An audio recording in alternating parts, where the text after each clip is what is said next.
6월 1일 예배가 인생의 고도를 결정합니다라는 제목으로 말씀의 은혜를 나누고자 합니다.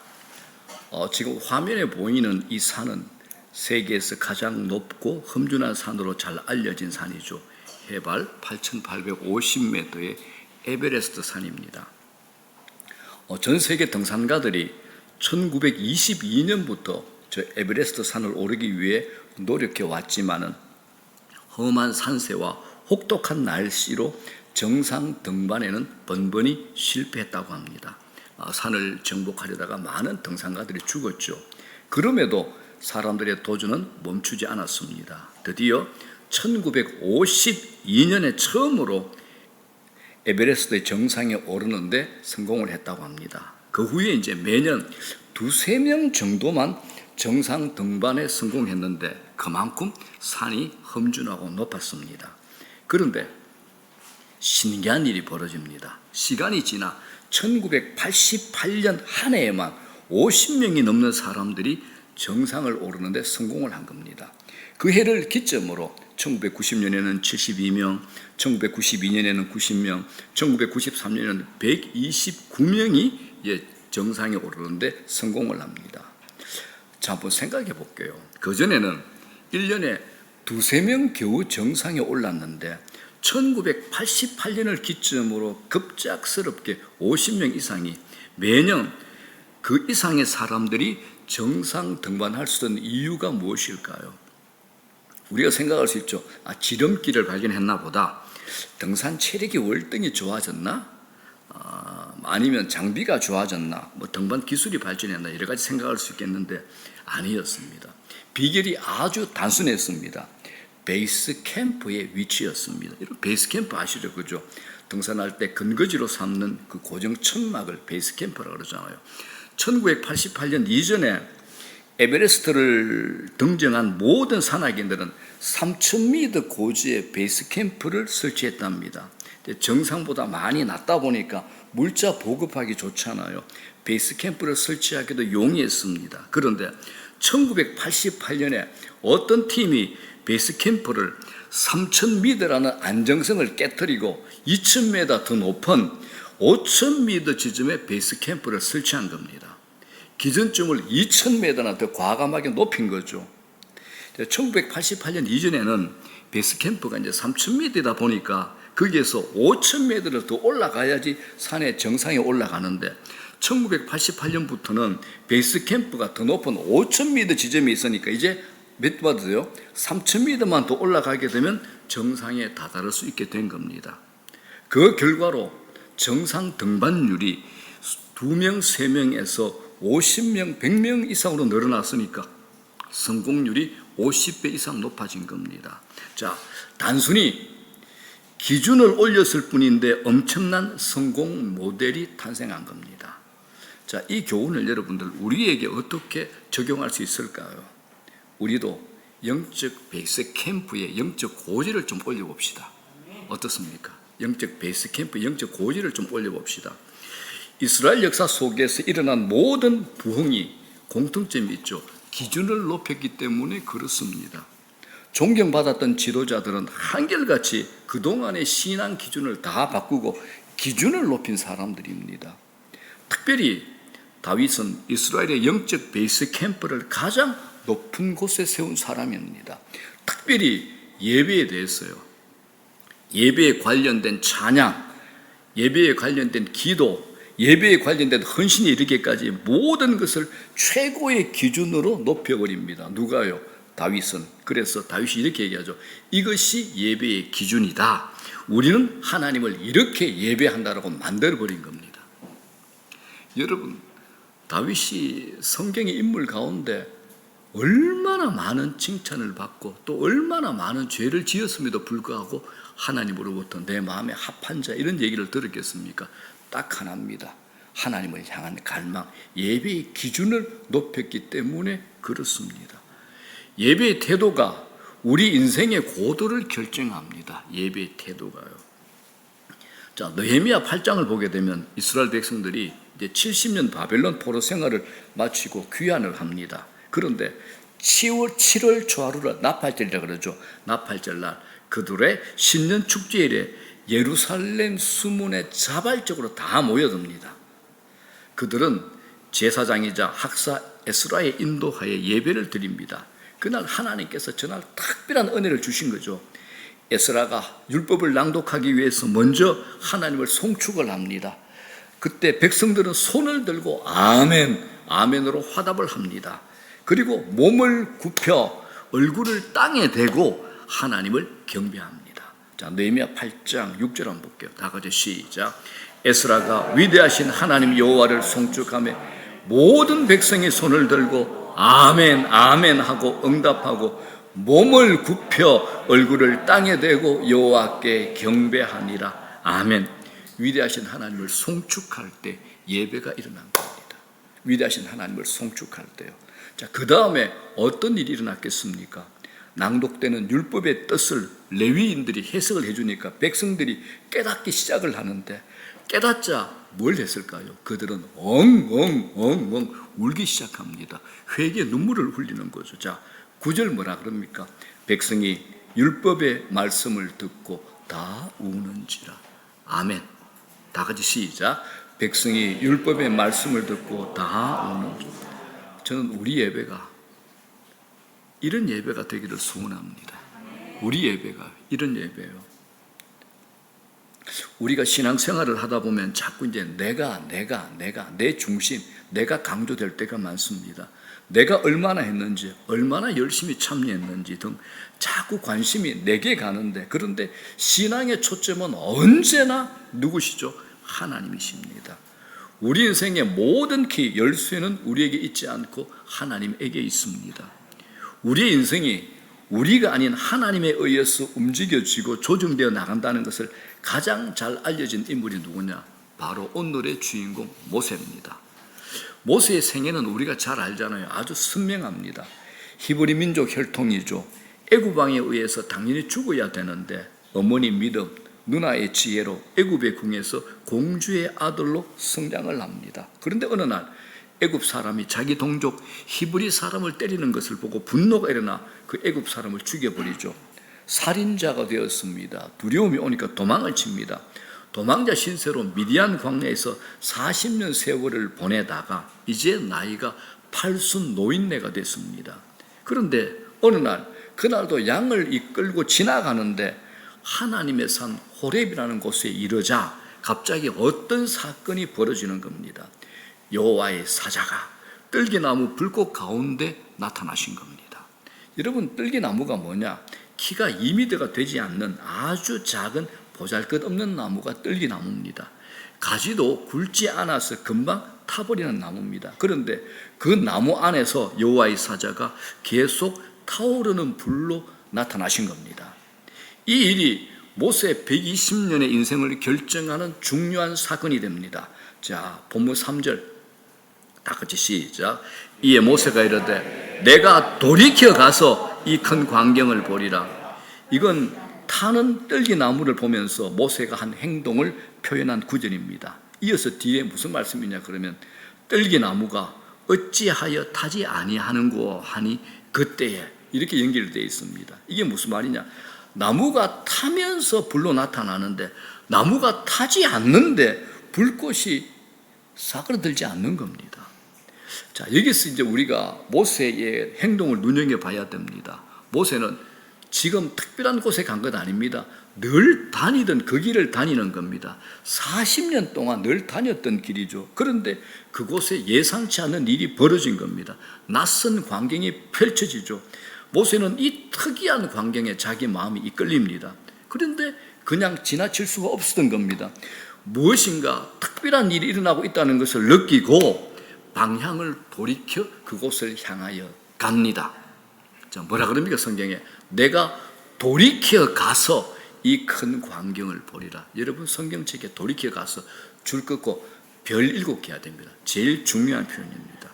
여기 이제 모세의 의지적인 행동이 나타납니다. 여러분, 하나님 편에서 아무리 우리에게 주의를 끌려 하시더라도 우리가 반응하지 않으면 하나님께서 그냥 내버려 두십니다.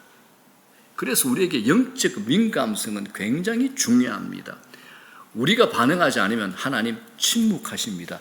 뒤로 물러나십니다. 아무 일도 일어나지 않는다라는 겁니다. 그래서 여러분, 성경에 일어나는 일들을 내가 읽어도 내가 믿지 않으려고 하면 믿기지 않습니다. 의심이 그렇죠. 대단한 사실들을 눈으로 보고 있는데도 의심하기 시작하면 그 의심이 믿음이 되는 겁니다. 의심이 믿음으로 변한다는 것이 아니라 의심하는 믿음이 되는 겁니다. 믿지 않으면 아무 일도 일어나지 않습니다. 하나님은 지금도 오늘도 우리에게 다양한 방법으로 다가오십니다. 여기서 우리의 영적 민감성과 주의력이 필요한 겁니다.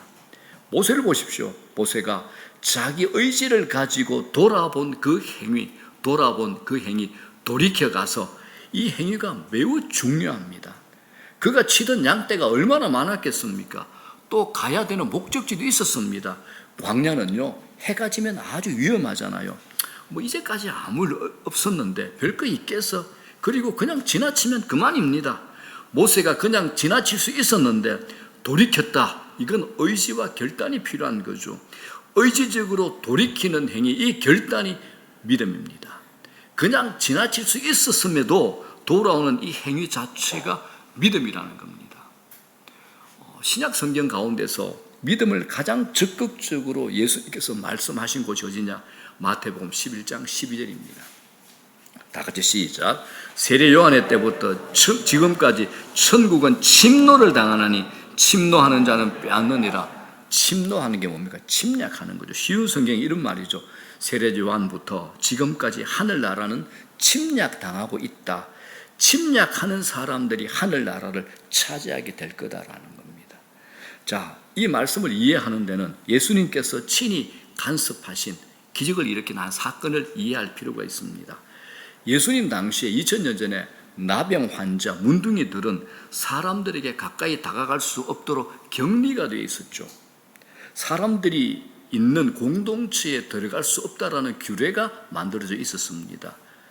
자, 마태복음 8장을 보게 되면 예수님께서 이제 산상수훈을 마치고 산에서 내려오시는데 한 나병 환자가 자기들끼리 모여있는 그 공동체에서 도망 나와가지고 주님께로 온 겁니다. 근데 현실은 이렇게 해서는 안 되는 겁니다. 규례에 의하면 나병 환자는 정상적인 사람들이 살고 있는 곳으로 들어와 사람들을 만나면 안 됩니다. 돌에 맞아 죽는 겁니다. 분리가 돼야 됩니다. 그런데 한 나병 환자가 예수님께 나와서 주여 원하시면 저를 깨끗하게 하실 수 있습니다 라고 말을 했습니다. 그때 주님께서 야 너는 임마 네 공동체 있어야 돼. 나오면 안 돼. 빨리 돌아가. 이렇게 말씀하셔야 되는데 예수님 뭐라고 말씀하십니까? 내가 원한다. 깨끗함을 받아라. 이렇게 말씀하신 겁니다. 그랬더니 이 나병 환자가 나병이 깨끗이 나았습니다. 나병 환자 안에 하나님의 나라가 임한 겁니다.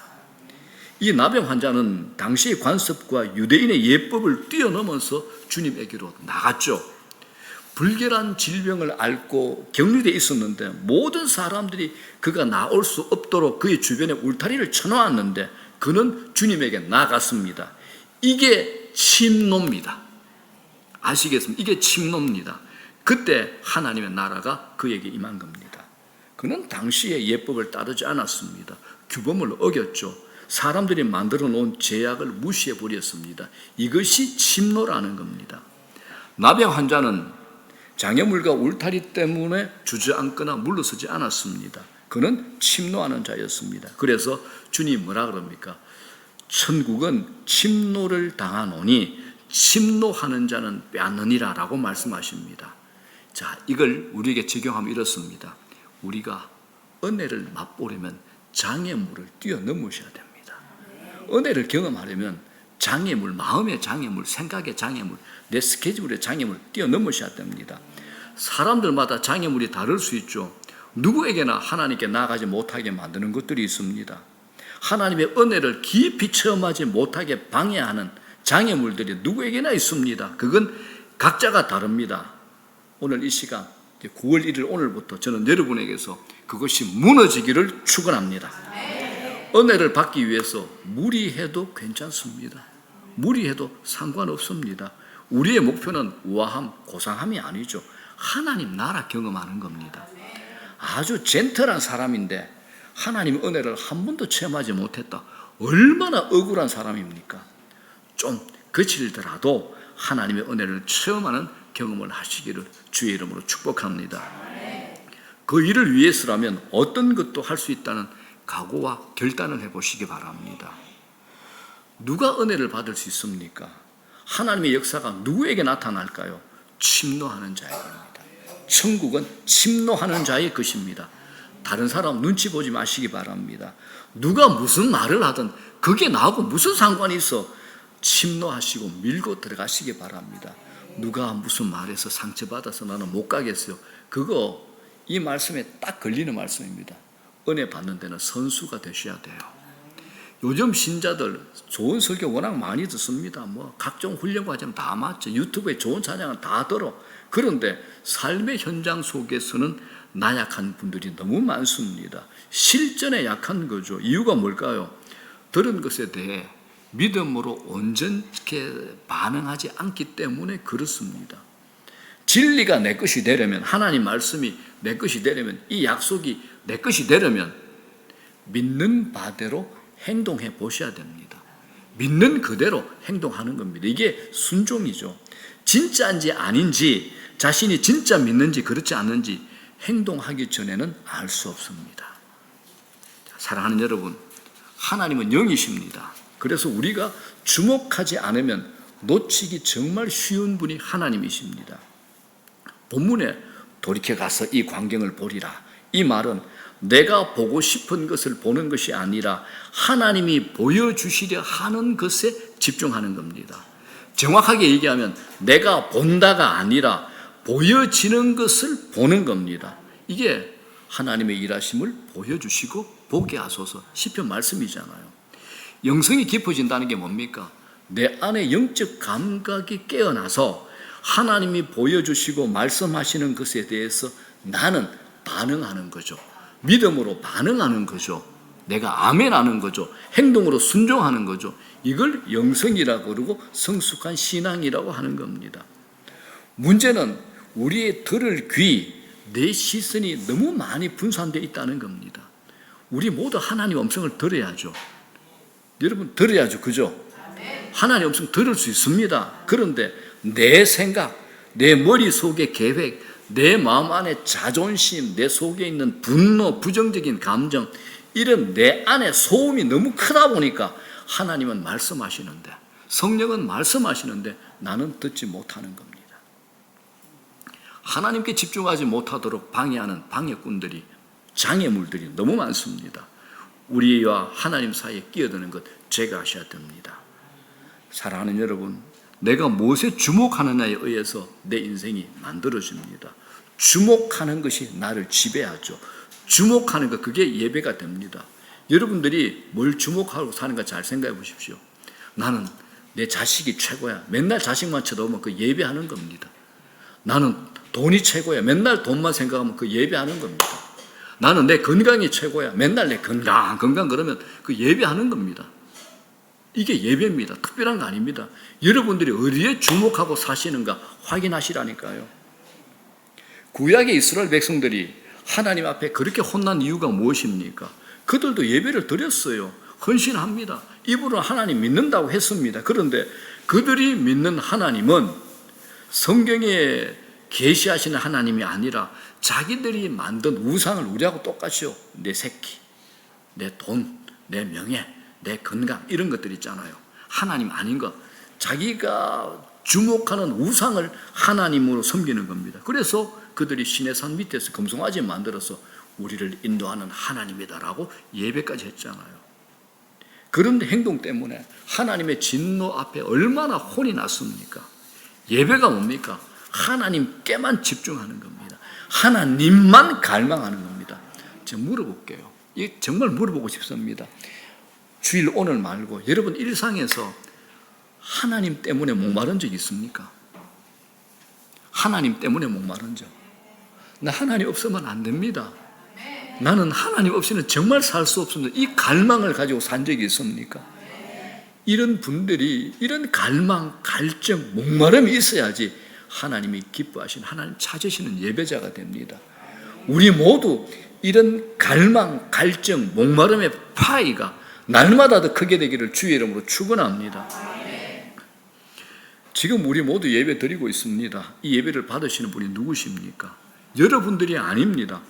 어떤 분들은 설교 들으면서, 찬양 들으면서, 대표 기도 들으면서 오늘 설교 별로네, 찬양은 지난주보다 좀 나은 것 같은데, 오늘 기도하는 저분 기도 준비 별로 안 했는가 보다, 이제 평가하면서 자신이 예배를 받는 분으로 착각을 합니다. 예배를 평가하고 점수를 매기죠. 이거 큰 실수입니다. 이 예배를 받으시는 유일한 관객은 누구죠? 오직 하나님 한 분뿐입니다. 어떤 날은, 매주는 아닌데 제가 정직하게 말씀드리면, 어떤 날은 주님이 저 앞에 계시는 게 저는 느껴져요. 우리 예배 받으시는구나. 빙긋이 웃으시면서 손목사야, 화미교야, 반갑다, 좋다, 그 영광 내가 받을게, 이런 마음을 제가 느낄 때가 있습니다. 제가 얼마나 좋겠습니까? 여러분, 우리 모두가 한결같이 하나님이 기뻐하시는, 찾으시는 예배자 되기를 주의 이름으로 축복합니다. 그래서 우리 모두를 베드로전서 2장 9절에 뭐라 그럽니까? 너희는 택하신 족속이다. 그 다음에 뭐죠? 왕 같은 제사장입니다. 우리 모두가 제사장이라는 겁니다. 우리 모두가 하나님께 올려드리는 제사를 진행하는 제사장입니다. 저만 아닙니다. 여러분들도 다 동일합니다. 우리 모두 함께 제사장입니다. 예배에는 분명히 여러분 성공과 실패가 있습니다. 성경 안에는 예배의 성공과 실패에 대한 기록으로 가득합니다. 인류 최초의 살인자 아시죠? 아담의 아들 가인입니다. 이 인류 최초의 살인은 하나님께 연락되지 못한 예배 후에 일어났습니다.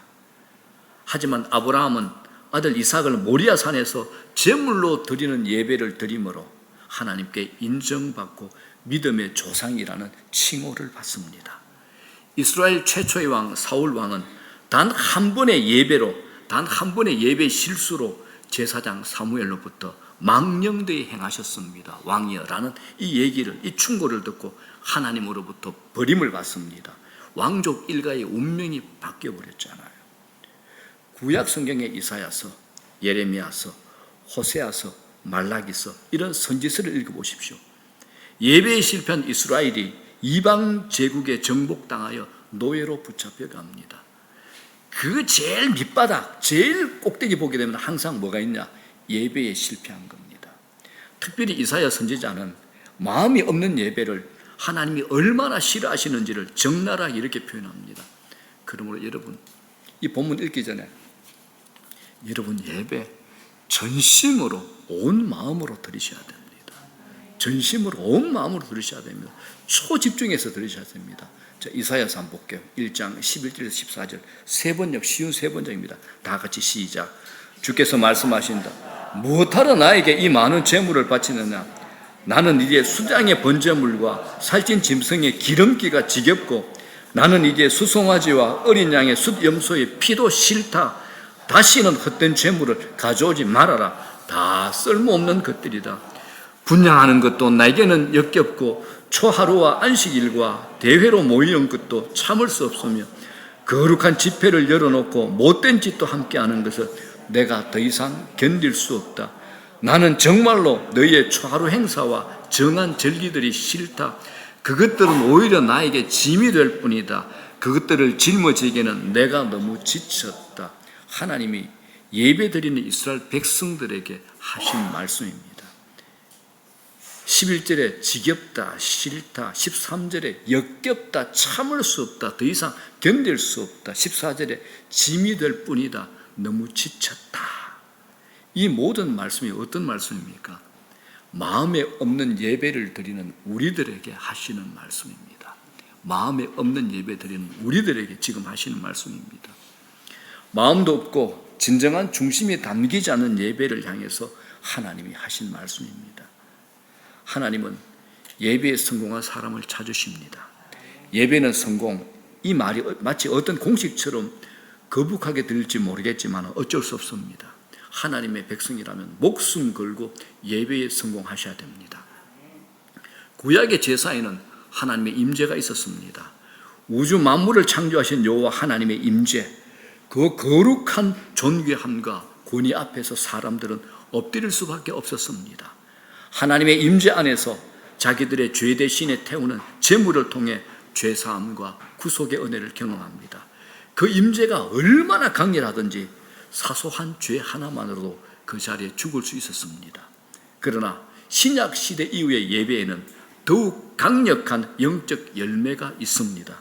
하나님의 영이신 성령의 역사가 있기 때문입니다. 성령의 역사입니다. 하나님 말씀에 눈이 열립니다. 죄 사함을 받습니다. 묶인 것에서 해방됩니다. 상한 마음이 치유가 되죠. 병든 자가 낫게 됩니다. 죄로 물든 나의 지각이 천국의 지혜로 바뀌는 겁니다. 여러분, 예배 안에서 하나님 만나십시오. 만약 예배를 통해서 하나님을 만났는데 변화가 없다, 둘 중에 하나입니다. 하나님이 가짜이거나 아니면 예배가 유치원 수준이었으면 그렇습니다. 여러분들 가운데 예배 오긴 왔는데 눈은 강대상을 보고 엉뚱한 생각을 하시거나 스마트폰 붙잡고 사랑을 나눈다거나 오늘도 하나님은 아무런 역사나 감동이나 기적을 일으키지 않으실 거야 라는 확신에 찬 잘못된 믿음으로 이 예배에 참석하고 계시는 분이 계십니까? 이런 분들에게 제가 감히 말씀드립니다. 우리가 주일마다 하나님을 찬양하고 기도하고 설교를 들으면서 예배에 실패하는 까닭, 우리가 아무것도 기대하고 있지 않기 때문에 그렇습니다. 예배의 첫 번째 요소가 뭐냐? 전심으로, 온 마음으로 하나님을 갈망하는 겁니다. 하나님을 갈망하는 겁니다. 그런데 한번 생각해 봅시다. 월요일부터 토요일까지 엿새 동안 세상에 살면서 하나님을 기대하지 않았는데 어떻게 주일 예배 갑자기 와가지고 살아있는 예배가 될 수 있겠습니까? 우리가 잘 알는 용어가 있죠. ADHD, 주의력 결핍 과잉 행동장애. 요새 다 알지 않습니까? 이 정신분석 용어가 있습니다. 유난히 주의력이 약하고 산만하고 충동적으로 행동하는 아이들을 가리키는 용어죠. 이런 아이들이 요즘 아주 많아서 선생님들과 부모님들이 굉장히 힘들어합니다. 강남에는 아이들이 ADHD가 너무 많답니다. 심각하죠. 그런데 여러분, 영적인 ADHD도 있습니다. 많습니다. 하나님께 주목하지를 못하는 겁니다. 우리의 신앙생활이 피곤해지는 이유도 바로 이런 주의력 결핍 과잉장애 때문입니다. 우리가 주목하려면 하던 생각, 하던 일을 멈추셔야 됩니다. 의지적으로 하나님의 임재를 주목하려고 내가 결단해야 됩니다. 산만하게 앉는 수 없는 것들을 제거하는 결단이 필요합니다. 깊은 예배를 드리려고 하면 의도적인 행동이 필요합니다. 모세처럼 가던 길을 돌이키는 수고와 대가를 지불해야 되는 겁니다. 우리가 하나님을 주목하고 깊은 세계로 나아가려면 단순히 1시간 예배에 참여하는 것만으로는 가능하지 않습니다. 하나님에게 집중한 일주일간의 영적 노력이 있었던 사람이 1시간 예배에 앉아있는 것하고 하나님에게 전혀 주목하지 못한 채 예배에서 나온 사람은 다를 수밖에 없지 않겠습니까? 하나님은 교회 안에만 갇혀 계신 분이 아닙니다. 우리가 예배 드릴 때만 하나님 잠시 면회하듯이 슬쩍 만나주시는 분이 아니라는 겁니다. 예배 드리는 곳에서 하나님을 깊이 경험한 사람은 예배 드리는 곳뿐만 아니라 삶의 모든 영역에서 하나님의 임재를 경험할 수 있습니다. 예배가 뭡니까? 하나님의 자기 계시입니다. 지금도 하나님은 예배 때마다 우리에게 자기를 계시합니다. 드러내 보여주시는 겁니다. 그런데 하나님을 만나는 수준은 사람마다 다 다릅니다. 하나님의 자신을 보여준다고 해서 다 볼 수 있는 것은 아닙니다. 준비된 만큼 보고 내 마음, 내 정성, 내 전인격 이것을 하나님께 집중하는 만큼 만나고 경험할 수 있다는 겁니다. 내가 준비한 수준만큼 예배할 수 있습니다. 예배를 위한 준비가 예배 시간만큼 중요합니다. 그래서 제가 30분 전에 나오십시오. 기도에 헌신 없이 예배다운 예배가 될 수 없다라는 겁니다. 예배란 형식적으로 1시간 보내는 거 아닙니다. 내 마음 열고 내 마음을 온전히 전인격적으로 하나님께 집중하는 겁니다. 모세가 하나님의 부르심을 받았을 때 가시떨기 불꽃 가운데 임재하신 하나님을 목격하죠. 타는 불꽃 가운데 하나님께서 임하신 겁니다. 자, 그 뒤가 어떻게 됩니까? 모세가 하나님의 임재를 경험하게 되니까 애굽의 바로왕 앞에 담대하게 나아갈 용기를 얻게 된 겁니다. 그러므로 여러분들 하나님 만나셔야 됩니다. 늘 벌벌 떨고 상처받는 분들 하나님 만나시고 하나님 임재 경험하면 해결된다니까요. 나 우울해요, 상처 잘 받아요, 아파요, 눈물 나요. 하나님 만나면 해결돼요. 하나님 만나십시오. 하나님으로 만나는 경험이 우리 모두 있기를 주의 이름으로 축복합니다. 영광스러운 예배의 경험이 우리 모두에게 있어지기를 소망합니다. 하나님을 하나님으로 경험하며 그의 영광을 보는 경험이 없다면 우리가 하는 모든 것에 힘을 잃을 수밖에 없습니다. 자, 이제 말씀 정리합니다. 이제 예배자들인 우리 모두에게 제가 한 가지 제안을 드립니다. 특별히 찬양하시는 분들, 찬양팀, 그리고 대표 기도하시는 분들 포함한 모든 예배위원들은 잘 들어주십시오. 자, 현재 일본에 주목받는 경영인이 이런 분이 있답니다. 마스다 무네야키라고 이런 분이 있는데 이분이 쓴 책이 있습니다. 자신을 설계하는 곳 쳤다야, 이런 책에서 이분이 아주 중요한 용어를 썼어요. 2호점의 실패. 이걸 써가지고 자신의 경영 원칙을 한 가지로 설명을 했습니다. 이게 무슨 말이냐? 자기가 어떤 가게를 냈는데 1호점에 성공을 하게 되면 이제 1호점 성공에 힘입어서 2호점을 내게 되죠. 그런데 1호점의 성공에 힘입어서 2호점을 내면 꼭 실패를 하는 징크스가 있답니다. 자, 왜 그러냐 하면 2호점의 경우는 1호점의 성공의 경험을 토대로 이렇게 하면 성공이더라는 성공 공식을 가지고 성공 패턴을 하나 더 만들려다 보니까 고객의 시각이 아니라 자기 생각으로 만들려다가 대부분 다 실패했다라는 겁니다. 그래서 제가 예배자인 우리 모두에게 제안합니다. 우리도 지난 주일 전번의 은혜의 경험의 성공에 기대려는 관성을 과감하게 다 끊어버리자는 겁니다. 전번에 은혜 받았는데요, 지난 시간에 은혜 받았는데요, 지난 시간 찬양 참 좋았는데요, 이 관성을 다 끊으셔야 됩니다. 주일 예배든 금요 기도회든 모든 예배는 언제나 어디에서요? 0점에서 제로 포인트에서부터 다시 시작하는 겁니다. 나는 처음부터 한다.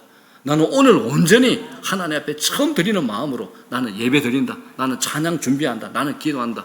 이렇게 주시라는 겁니다. 처음 예배하는 것처럼 전심을 다하여 0점에서 제로 포인트에서 다시 시작합시다. 우리의 예배가 형식적이지 않기를 소원합니다. 예배를 예배답게 경험한 사람은 예배를 찾고 하나님을 더 경험하고 싶어 합니다. 예배 시간만큼은 하나님께 몰두하고 시선을 집중하여 하나님의 임재를 경험하고 하나님의 영광에 사로잡혀 하나님이 지금 나와 함께 하신다는 것을 온몸으로 감동하는 은혜가 여러분들에게 있기를 축원합니다. 저는 우리 교회 예배가 하늘문이 열리는 예배가 되기를 간절히 소원합니다. 형식적인 예배 아무런 의미 없습니다.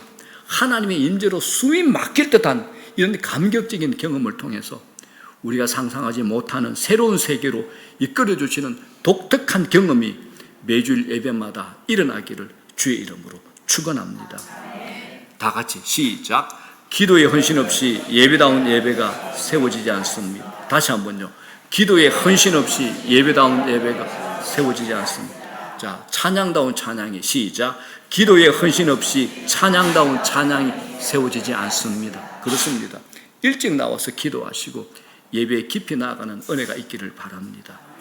예배에 마쳤는데 하나님의 영광이 압도되어 그냥 돌이킬 수 없는, 돌아갈 수 없는 영적 기운, 성령의 기름 부으심, 성령의 새바람이 저희 교회에 충만하기를 저는 간절히 소원을 합니다. 여러분, 세상의 음악회도 훌륭한 음악회가 끝나면 관객들이 감동 때문에 그 자리를 떠나지 않잖아요. 우리는 그것을 뛰어넘는 하나님의 영광, 임재가 가득한 경험, 초월적 경험을 하는 역사가 일어나야 할 줄로 믿습니다. 예배 안에서 하나님께만 집중하여 하나님의 영광 앞에서 하나님을 만나고 하늘 문이 열리고, 그래서 우리 삶을 통해서 하나님의 영광이 온 땅 가운데 나타나는 축복이 있기를 주의 이름으로 축원합니다.